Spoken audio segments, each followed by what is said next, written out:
Le RISA, le Rassemblement des intelligences pour la souveraineté de l'Afrique, dénonce la propagande orchestrée par des médias étrangers et leurs sbires contre le Burkina Faso. À travers une conférence de presse, le RISA appelle l'ensemble des Burkinabés à la vigilance et réaffirme son soutien aux autorités burkinabées. Le compte-rendu de Jean-Yves Bayala et Moumouni Wanga.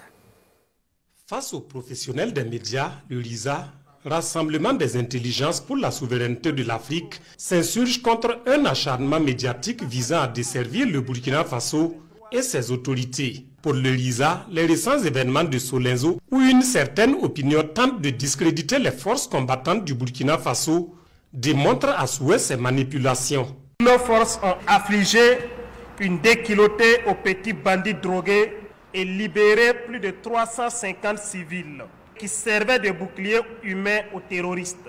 Et pendant que notre armée faisait ses exploits, les terroristes et leurs parrains ont trouvé la macabre idée de tuer des populations civiles qu'ils ont eux-mêmes filmées, fait des montages et envoyés à leurs communicants pour diffusion sur les réseaux sociaux et dans les médias mensonges, en faisant croire qu'il s'agissait de l'œuvre de nos forces combattantes.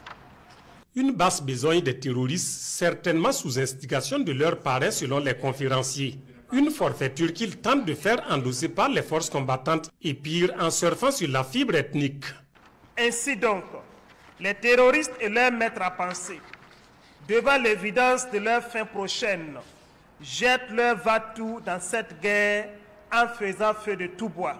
Ils veulent surfer sur la fibre ethnique pour créer une guerre communautaire au Burkina Faso en opposant nos frères Peuls aux autres groupes ethniques. Pour Boukari Nebié et les siens, en la matière, l'impérialisme n'est pas à son premier coup d'essai. Au Rwanda, l'impérialisme est passé par la fibre ethnique pour opposer Hutu et Tutsi. En Côte d'Ivoire, l'impérialisme a surfé sur la fibre ethnique pour diviser nordistes, présentés comme djullas musulmans, et sudistes, présentés comme chrétiens. En Centrafrique, ce fut la même stratégie. Et la liste d'événements du genre n'est pas exhaustive selon le RISA qui appelle les Burkinabés à la vigilance. Il faut resserrer les rangs pour ne pas céder à ces tentatives de division.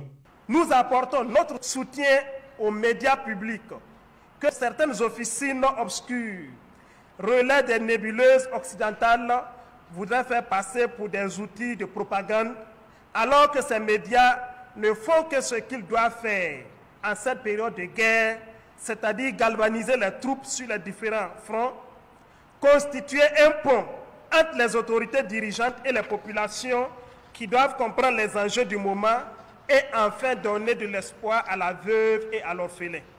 Le RISA réaffirme son engagement à toujours œuvrer aux côtés des forces combattantes et des autorités burkinabées. Des autorités qui, sous le leadership du capitaine Ibrahim Traoré, s'investissent pour la souveraineté du pays des hommes intègres.